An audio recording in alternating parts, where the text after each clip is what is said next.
I think that my past business really is making a huge difference in how I handle not only my speaking engagements, but my consulting.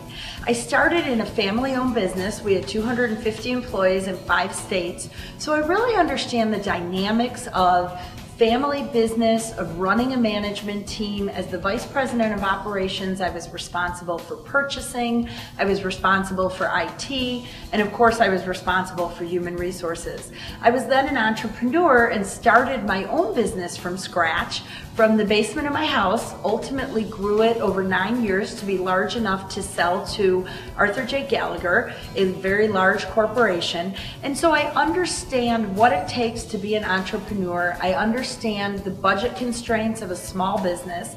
And then ultimately, I was fortunate enough to have 6 years of experience in a major corporation and understand the workings and what drives very large multinational corporations. So between the human resources, the family business, the entrepreneurial experience, and my last stint as a managing director of a practice within a very large corporation, I think I bring a lot of things to the table to really understand what managers, CEOs, and HR executives face on a daily basis.